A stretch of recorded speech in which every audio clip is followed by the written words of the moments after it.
Bom, agora a gente vai falar do capítulo 5, que é a administração espiritualizada.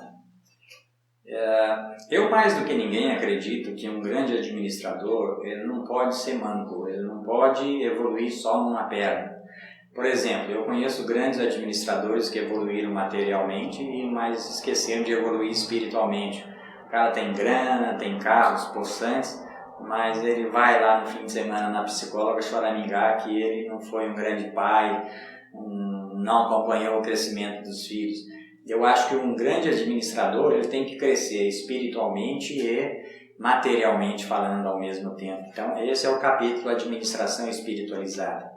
Eu acredito muito que o Oriente e o Ocidente, que são duas culturas distintas, têm que se aproximar cada vez mais. Nós do Ocidente precisamos de aprender muita coisa do Oriente, até na medicina. Se a gente olha aí o aspecto da medicina chinesa, tem muita coisa que a gente pode, da homeopatia e de uma série de coisas que nós podemos aprender com o lado oriental e vice-versa, o lado oriental aprender com o lado ocidental. Os grandes pensadores falam que o grande caminho é aquele caminho onde você percorre o caminho do meio. Não só cresceu materialmente, mas cresceu espiritualmente. Quer dizer, tem que ter um equilíbrio entre as coisas. Se a gente for fazer um paralelo entre isso, a gente pode dizer que o Ocidente ele é muito materialista, o Oriente é mais espiritualizado. Mas a gente tem que fazer uma crítica construtiva que os dois lados se equilibrem, né? O Japão, a Coreia do Sul, aliás, a Coreia do Sul é um grande exemplo para nós. A Coreia do Sul, há 20 anos atrás, tinha um PIB muito inferior ao PIB brasileiro. Hoje o PIB da Coreia do Sul é totalmente superior ao PIB brasileiro. O que a Coreia fez de diferente? Investiu em educação. Essa é a mola mestra de toda mudança, né? Como um bom administrador, nós temos que entender a administração espiritualizada no sentido que o administrador tem que desenvolver esse lado. Se a gente olhar aí o nosso Papa anterior, o Papa Bento, a gente vê que o Papa Bento era um grande filósofo, ao mesmo tempo ele era um cara extremamente crítico, ele era um cara extremamente assertivo nas suas posições. E no Brasil, apesar de a maioria da população ainda se dizer católica, nós tivemos aqui um grande pensador do lado espírita chamado Chico Xavier, que já faleceu, mas que deixou aí uma grande herança, que é um outro momento, que é um outro movimento, mas que o Deus é o mesmo e a busca espiritualizada é a mesma. O que eu quero dizer, não interessa se você é espiritualizado espírita ou espiritualizado cristão, católico, apostólico romano, o que interessa é a busca final dessa força muito grande.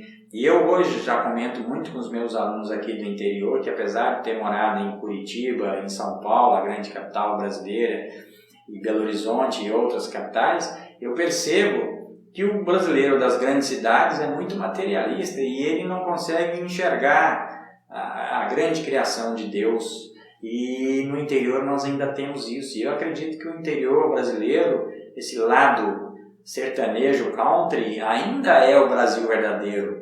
É esse Brasil que vai fazer a diferença mundialmente falando. Então, quando a gente fala de administração espiritualizada, a gente está falando de uma mudança de paradigma.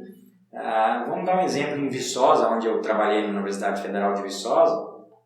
Viçosa, apesar de ter surgido no momento de uma mudança de poder, da Arthur Bernardes interventor, da época dos militares, mas a grande transformação de Viçosa foi graças à universidade que se colocou lá, né? Então, eu acredito piamente que as grandes mudanças têm a ver com a educação e têm a ver com a espiritualidade, né? Nesse sentido, no próximo capítulo, a gente fala de uma outra vertente da administração, que eu chamo de administração indígena. E a administração indígena tem a ver com essas três grandes raças, o branco, o europeu, além do europeu nós temos o negro, o escravo, que ainda nós temos uma dívida para com eles, e o índio, que também nós devemos muito para o índio. Se você olhar a população indígena no início do Brasil e olhar a população indígena hoje, grande parte da população indígena foi dizimada. E interessante, mesmo com tudo isso que nós passamos, com todas as dificuldades do mundo indígena, eles no momento atual pediram para o presidente da República que eles pudessem ter um curso de administração na aldeia. eles querem administrar a sua própria vida, eles querem administrar os seus negócios, eles querem ter independência e eles sabem que essa independência só é conseguida através da administração. Então veja a importância da administração. A administração, para mim, ela é uma profissão muito abrangente, muito aberta, muito receptiva e, claro, como toda profissão, então agora voltando para a administração indígena, nos índios, o grande líder espiritual é o xamã, né? O xamanismo. O xamã é o cara que transforma, é o cara que ajuda. No nosso lado aqui ocidental, nós precisamos desses grandes líderes espiritualizados. Eu acho que grandes administradores, só materialistas, não vão resolver o problema também não. Nós temos que ter bons administradores que cresceram materialmente falando, mas que cresceram espiritualmente falando.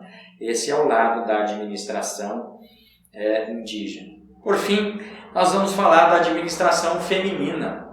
Eu acredito cada vez mais e vejo isso. Eu sou coordenador, fui professor de cursos de administração grande parte da minha vida, e eu percebo que a população feminina cada vez mais vem crescendo, já foram 27%, e eu acredito que daqui a pouco nós vamos ter 51% de alunos e até mais do sexo feminino na administração.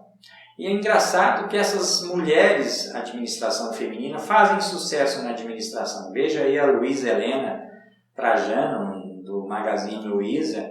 Você vê aí vários exemplos de mulheres sendo sucesso em várias organizações brasileiras e mundiais. Agora nós temos aí a potencial candidata do Partido Democrata, Hillary Clinton, com grandes possibilidades de ganhar a eleição norte-americana. Nós tivemos aí a nossa presidente, que infelizmente foi uma decepção, mas que tinha muita esperança em cima da administração dela. Mas mesmo que a administração da Dilma não tenha dado certo e não deu, eu acredito que nós ainda temos que dar oportunidades para outras mulheres, mostraram aqui e vieram, porque a administração é uma profissão que não tem nenhuma dificuldade de ter pessoas desse sexo assumindo grandes posições. Nós, cada vez mais, temos que entender que o que interessa é a eficácia, o que interessa é a qualidade do trabalho e o que interessa é que essa administração feminina cada vez mais vem preponderando a nível mundial, a nível brasileiro, e isso é um caminho sem volta. Se vocês olharem hoje a primeira-ministra da Inglaterra, vocês vão ver que a primeira-ministra da Alemanha, a primeira-ministra da Alemanha é uma mulher, né? E se a gente for aí buscando para trás, dê uma olhada na primeira-ministra da Inglaterra que eu estava citando, mas que é a Margaret Thatcher, uma grande líder que transformou o modelo capitalista da Inglaterra. Eu acredito muito que as mulheres têm muito a transformar e muito a fazer para a administração mundial. E para concluir o meu raciocínio, o último capítulo do livro, capítulo 8, ele fala da administração participativa. Para mim é um modelo muito interessante.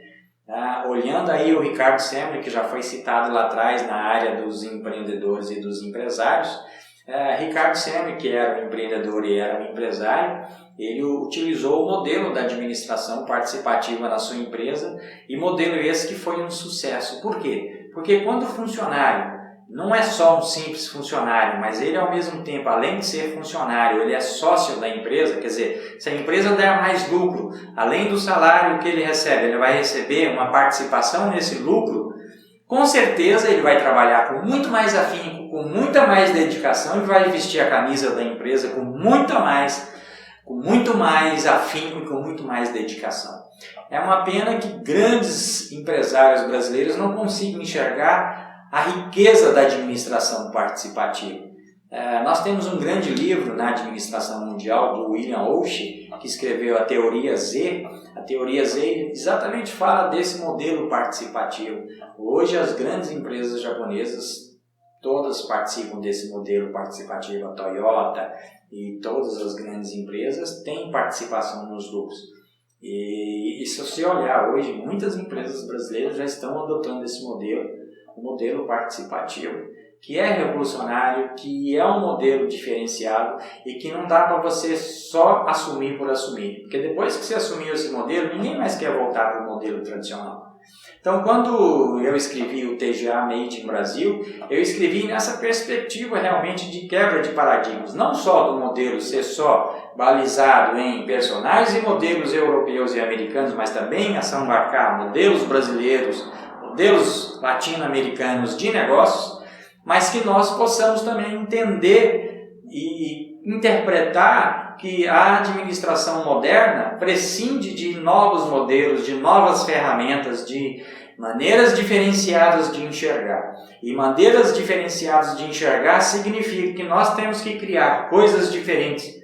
E eu acredito piamente que eu, Robson Baniaga e Gessimar Martins estamos criando esse clube dos administradores na vertente virtual, na vertente real, na vertente de ir para o mundo em português, espanhol e inglês, é porque nós acreditamos realmente que a grande diferença pode e deve partir de um modelo Made in Brasil from the world, para o mundo. Modelo Made in Brasil para o mundo, porque nós não devemos nada para ninguém, nem para os Estados Unidos, nem para a Europa, nem para os países lá dos tigres asiáticos, porque nós brasileiros temos pessoas criativas, pessoas motivadas, pessoas assertivas, pessoas que nem Robinho, que pedala Robinho e faz a diferença no futebol, pessoas como Pelé, que foi o grande mentor e o grande até hoje atleta mundial no esporte futebol, porque eu acredito que o Brasil fez sucesso, apesar de não ser bem gerenciado, não é um modelo de sociedade anônima que eu comentei aqui com vocês, mas mesmo com todas as dificuldades foi pentacampeão mundial, porque nós temos grandes jogadores, pessoas extremamente criativas e pessoas que, se você colocar esse conhecimento do futebol para as empresas e deixar com que essas pessoas possam criar, possam ser mais colaborativas, possam participar do lucro, possam fazer a diferença nos negócios, essas pessoas efetivamente gerarão retorno para si, claro, mas para o negócio cada vez mais, e nós teremos aí grandes empresas com grandes empresários, não só os empresários, mas os empresários e colaboradores como donos do negócio, se sentindo como dono, produzindo mais e recebendo por essa produção a mais, dentro dessa visão participativa que está no TGA Made in Brasil. Essa é a ideia do TGA Made in Brasil. Nós não queremos ser o mais do mesmo.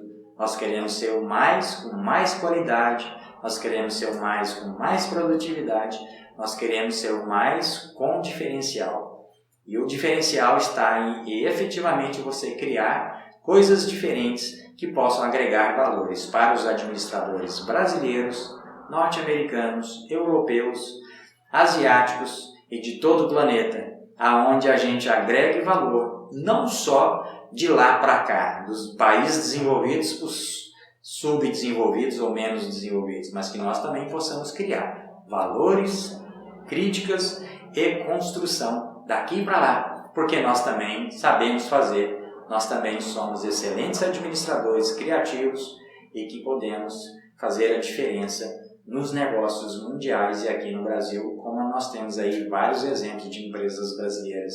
A BRF, Brazilian Foods, que é a junção de Sadia e Perdigão, a Ambev, a Abinbev, que é a junção de empresa americana, brasileira e belga, e o Banco Bradesco querendo ir para fora, e todo esse movimento mundial de empresas brasileiras indo para fora.